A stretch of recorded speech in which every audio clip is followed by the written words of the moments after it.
What to do, YouTube? It's Alphachino here, and we are back with a different video for you guys this time. So if you guys already seen the title, I got a job. I can't go into much details about the job, but it pertains to the gaming industry, which I've been hoping for so long. Some of you may know that I was in college for 4 years. If you didn't know, I was in college for 4 years, and it wasn't a normal college. It was a accelerated college where I got two bachelor's degree, actually.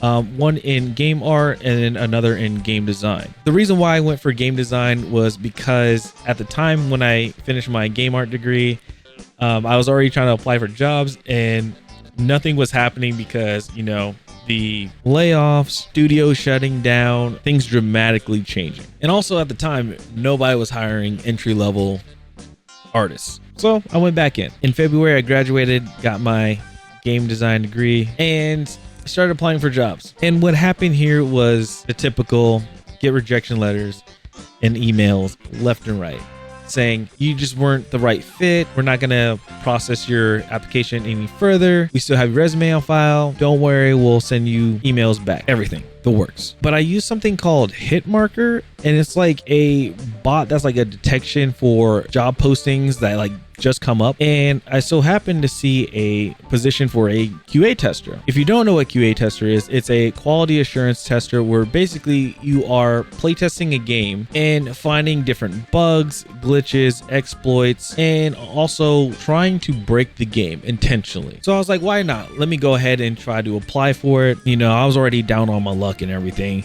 I was like, oh, it's just gonna be another rejection. Next thing you know, I get an email from the studio, and the studio said, hey, we see your application. We love everything about your resume, and we're gonna go ahead and we want to interview. And I was like, there's no way this is happening. So I was like, you know what? I'll go ahead and do it. So I did the interview and everything, and it was just very straightforward. They just wanted to get to know me and the games that I play, and do I play the game that is in question. And what happened was, I guess they liked it so much that they're like, hey, we're gonna do another interview with you, but this interview is gonna be a little different. So I was like, okay. Waited a few weeks, got another interview, but before I got the interview, I had to sign an NDA. So I did an interview. They just asked some different questions, some technical questions, stuff, answered them to my, like, you know, best of my ability and everything, and it was good. Apparently it did well. Well, obviously it did well. So I was getting more information and everything pertaining to the job, and I was like, okay. They sent me an offer letter, read it like 4 or 5 times, went to bed to think about it, woke up, read it like 4 or 5 times again just to make sure. And then I was like, you know what? Everything works. Everything's fine. Let me go ahead and sign it.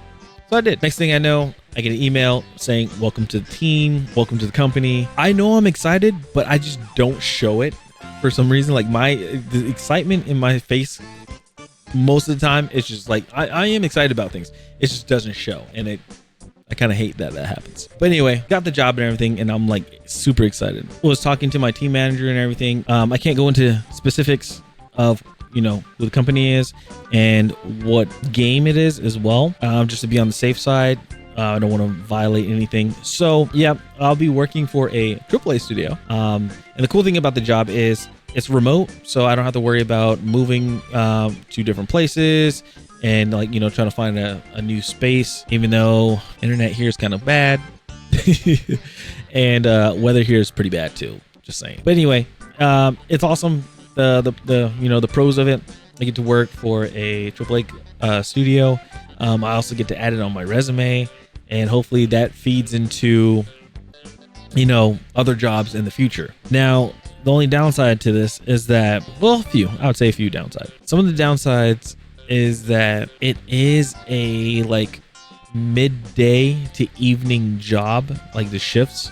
So basically what that means for streaming is that I will not be able to stream the normal times that I do. I do have mornings open before work and everything, but I'm not sure if I'm wanting to do that. I know for sure, right now, I'm not going to be doing morning streams because I'm still trying to get this sleep cycle and everything. Like, you know, right now I'm tired. I'm trying to get the sleep schedule, everything in order. And after that, we'll see what happens. But for now, when it comes to streaming and recording for YouTube and everything, I'm going to have to do it on the weekend. I have the weekends off, Saturday and Sunday, so I'll probably do 2 streams, obviously, Saturday and Sunday. Try to do some long ones, like around noonish. Probably get off around 5 or 7. Not entirely sure. We'll see how I'm feeling. And also do a recording and post videos of YouTube videos on Sunday. Now, when I do videos, what I mean about that is I'm only going to be doing 1 video per week, just because of I'll probably do a recording like on a Monday,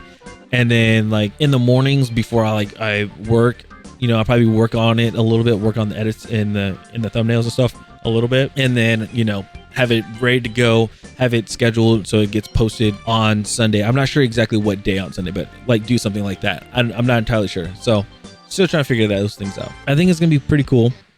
I'm excited about it. And it's like to help get my foot in the door. They already know, like, you know, my next, how would I say it? The next, I'm trying to think of the words for it. Cause they said, what are your goals? Like, what is your goal? And like, I want to work in the industry as an artist or a level designer.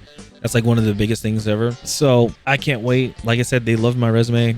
I was like very surprised. They're like, oh, you shipped a game. And I was like, yes, because of, I think there's one thing I could say, and I can say like what they asked from the interview. Like, oh, so you did publish a game? And I was like, I did. And I was like, it's on itch.io. If you guys don't know, that's where Buckshot Roulette came from. If you guys remember that game, and a whole bunch of games. I think Inscription came from there too, before like it really blew up. But yes, that's where a lot of designers, or a lot of developers, designers, anybody that's making a video game, that's where it gets published, because it's free. It's a free website. Just you have to make sure you have your package file size. I know I'm diverting, but have it like, I think less than a gig. If it's more than a gig, then you have to contact the owner of the site and request to have a larger file size so you can upload.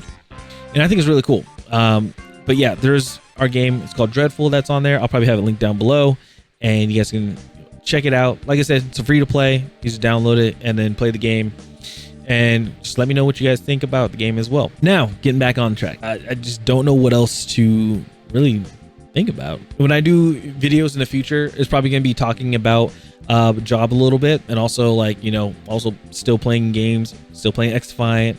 I might put in First Descendant because I have been playing that game lately off stream, and it's pretty fun. Very addicting too. So that's it, guys. I just want to let you guys know what's going on for the next few months, actually for the next year, and then after that we'll see what happens after that. So fingers crossed.